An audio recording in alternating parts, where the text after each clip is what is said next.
Good morning and welcome to the Stylo News Intelligence Update for May 12, 2026. I'll be your host today, as we unpack a rather complex situation unfolding across South America.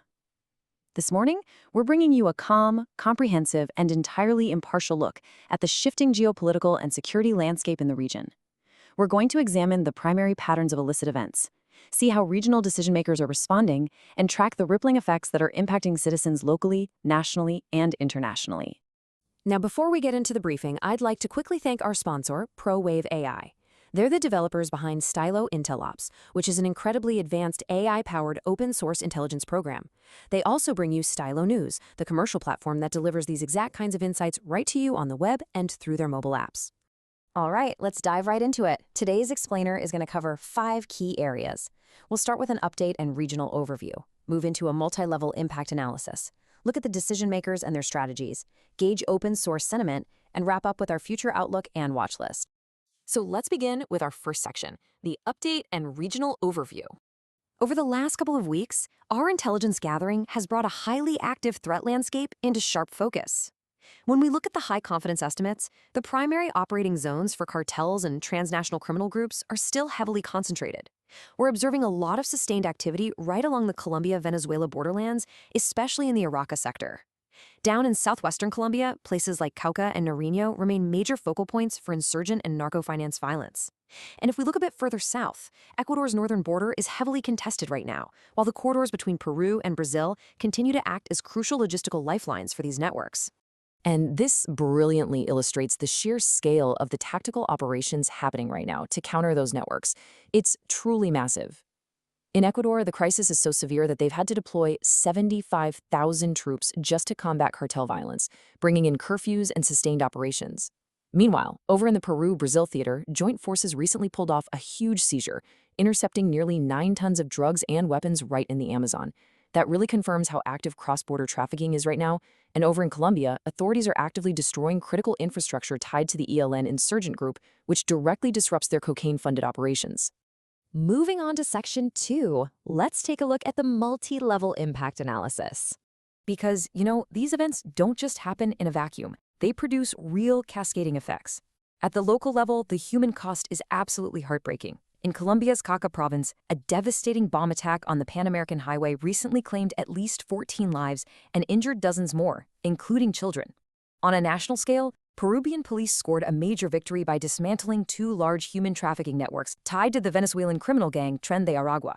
And internationally, well, the scoop broadened significantly toward economic security. The United States is actively intensifying its efforts to secure critical mineral supply chains across Latin America. The goal here is to reduce dependency on China, and we're seeing that play out with brand new agreements involving Chile and Brazil. Which brings us to Section 3, Decision Makers and Their Strategies. As all these crises unfold, leaders are naturally charting very different courses of action. So the crucial point here is understanding the stark contrast between these strategic approaches. On one hand, you have the United States taking a very hardline posture. Just recently, U.S. President Donald Trump issued an ultimatum, stating that if Mexico fails to combat drug cartels, the U.S. will intervene militarily. On the flip side, Latin American leaders tend to favor a multilateral focus. They really emphasize finding that delicate balance between protecting their sovereign borders and engaging in cooperative security. They prefer shared intelligence over unilateral foreign military intervention. Beyond the military strategies, we're also watching some pivotal diplomatic maneuvers. For instance, Peru's newly appointed foreign minister, Carlos Pereja, recently held a video conference with the Venezuelan opposition leader, Maria Corina Machado. He actually extended a formal invitation for her to visit Lima, firmly reiterating Peru's commitment to supporting a democratic transition in Venezuela. Now, this comes right on the heels of Peru recognizing Edmundo González Urrutia as Venezuela's legitimate president. That's a huge move that severely fractured their diplomatic ties with the Maduro regime, and it's a clear signal that regional opposition alliances are strengthening. All right, let's pivot to Section 4, Open Source Sentiment. To get a sense of how these strategies are actually landing with the public, we analyze open source chatter on platforms like X. And what we found is that public sentiment regarding foreign involvement in South American security is incredibly polarized. Roughly 35% of the chatter we analyzed is actually supportive of targeted, cooperative anti-drug operations. But a significant 50% shows deep suspicion regarding U.S. military involvement. A lot of people view these aggressive strategic postures as a potential revival of the Monroe Doctrine. The remaining 15% kind of falls into a neutral camp, mostly just focusing on the economic or travel impacts caused by the regional instability. Now, what's really interesting about this slide is how those sentiments fracture along specific national and thematic lines. Official Colombian military accounts, for example, frequently highlight operational pride. You see lots of posts about successful raids and the destruction of cocaine labs. Conversely, discourse surrounding Venezuela is predominantly negative, with intense skepticism directed at migrant populations. Furthermore, that anti-intervention discourse is heavily amplified by certain international sources, like Sputnik International. They tend to frame U.S. actions as militarized overreach, and that's a narrative that resonates strongly with users who are already wary of foreign expansionism. Finally, let's wrap up with Section 5, our future outlook and watch list. Let's move to our near-term watch list and see how this builds over the coming weeks. For analysts and observers, there are 3 critical trajectories to monitor. First, we anticipate an escalation in U.S. and Mexico anti-narcotics operations. The diplomatic and security repercussions of the U.S. ultimatum will be absolutely critical to monitor.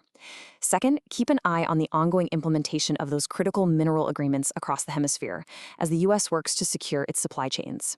And finally, we're monitoring the cultural impact of regional sports, like the upcoming Copa Sudamericana match between Peru's Cienciano and Venezuela's Portocabello. Events like these serve as vital cultural touchstones that foster national pride and regional connectivity, even amid ongoing political stress. So this leaves us with a really critical question moving forward.